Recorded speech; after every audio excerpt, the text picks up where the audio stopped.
I have been meaning to sort these babies out for at least 2 days now.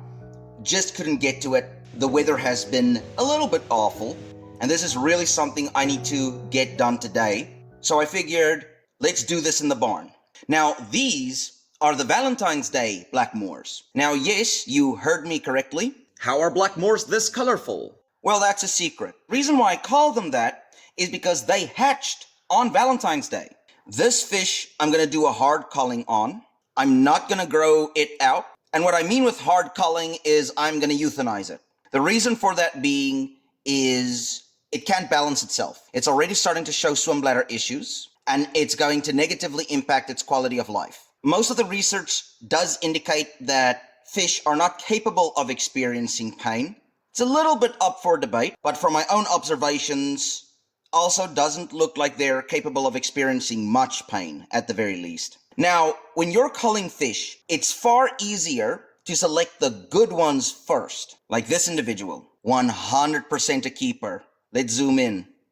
That is a high quality Blackmore. Strong tail shoulders. It is a perfect split for me when it comes to Blackmores and Demi-Keen. The eyes are symmetrical. You can see it hasn't fully darkened. There's still some light areas, but I hope they go dark with age. Gorgeous. Here is another excellent one. Hasn't gone black yet. Really hope that he does. Look at that. Those bunch of little dark speckles is usually a good indication that it's going to be black in the future. Now, the quality of black, that's another story. Won't know until it comes in. Look at that beautiful tail. As the fish is moving, it's folding back, but as soon as it stops, the tail fans open. That inner ray, that's what you want. You want it to be only a singular ray. You don't want that middle part to be too fused. Does look like this is going to be a fairly elongated fish, but there's still a lot of development that has to happen with this body. Definitely going to be a keeper for me. I have no complaints with that tail.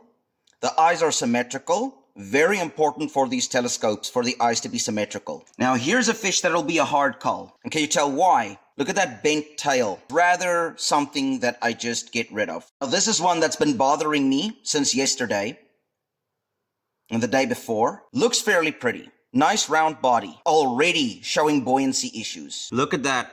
He keeps on bobbing down. Definitely gonna have a lower quality of life. That's going to be another hard cull. See, an animal can't be living like that its entire life. Peduncle's a little bit on the skinny side. The tail is fused at the top. This would be a perfect animal I would consider B grade. It's not A grade. Now, the thing that's important to remember is that when people use the term A grade, B grade, C grade, that is from a breeder's perspective that terminology is used. So one guy's A grade is another guy's B grade. And that's the case with this fish. I consider it a B grade fish. It does have some beautiful elements. I don't consider it to be a breeder. This would be a perfect fish to be someone's pet. Maybe I'll sell it in the future. Now you can see this has a single tail. So normally when you're breeding butterflies, that would be a cull. Love that round body. I am curious. I want to see how he continues to grow. I'm actually going to keep him on. People are often surprised at how long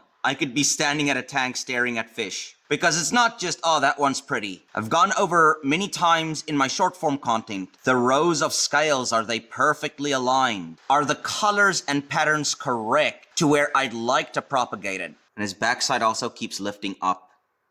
It's a little bit more so. You look at that. He's almost fighting to stay down. I don't like that whatsoever. That's going to be a hard cull for me.